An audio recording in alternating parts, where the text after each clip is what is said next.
Syndicate করে আমরা দাম পাই না, আমরা এটা খাইলে মানুষের ক্ষতি হবে।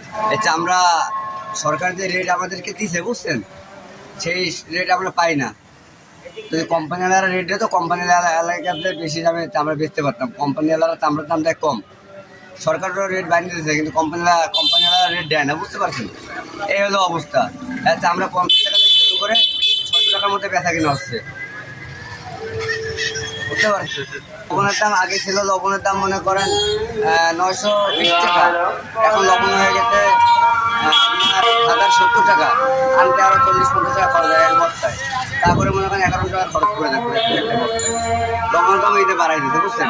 আমার দাম তো বাড়ে নাই, সরকার আমার দাম বাড়াইছে, কিন্তু সরকার তো কিনে না। আমরা তো কিনে কোম্পানি আলাদা, ট্যানারি সিন্ডিকেট করে, আমরা দাম পাই না আমরা, বুঝছেন? আমরা এত কষ্ট করে আমরা দামই পাই না আমরা। ওই মালটা আমার শুধু ওই একটা মাল আমি বেশি আলাদাভাবে প্রসেস করে একটা মাল, তাহলে আমার 100 টাকা 200 টাকা লাভ হবে একটা মালে। আর যদি ওর সঙ্গে মিডিয়াম মাল, ছোটো মাল এগুলো মিলে যদি আমি বেশি, তাহলে দেখা যায় আমার 50 টাকা 100 টাকা লাভে আমি মালটা ফেলে দেবো। এই তো অনেকগুলি মাল, তো কোম্পানিওয়ালারা যেগুলো পার্টি কেনে এরকম দামে কেনে, বুঝতে পারছেন? এই বিষয়ে তারা দাম বাড়ায় না। যেই পার্টি হোক তারা সিন্ডিকেট করে আমরা কিনি। তো কোম্পানি আছে বাংলাদেশে, সবাই সিন্ডিকেট করে আমরা কিনি। বর্তমানে এখন ওই ভালো ভালো গরুতে করোনা বাইরের পরে ওইসব মাল মনে করেন 100 টাকা 150 টাকা 200 টাকা কিনবে, আবার কোনো কেজি হিসেবে বেশি টাকা নিয়ে কেজি হিসেবে বেশি। আর যেটা ভালো মাল সেটা দাম ভালোই আছে।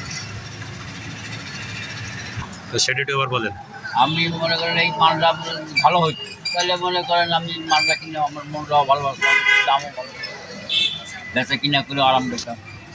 যাই হোক, বর্তমানে গরুর যে অবস্থা, ভালো গরুর ফলেও করোনা বাইরে করে ওই মালের দাম কমে যাচ্ছে। এটা মনে করেন গায়ে পক্সের মতন হয়, পক্সের মতন হইলে ওটা মনে করেন আমরা ধরা ভরিয়ে যাই, আমার ধরা ভরিয়ে গেলে মনে করেন ওইটা মনে করেন বর্তমানে যে ধরনের আছে, করোনা ভিতরে আছে আবার 2-3 রকমের আছে। একটা আছে বড় ফুটে বেড়ে গায়ে দিয়ে, ওইটা খাইলে মানুষের ক্ষতি হবে।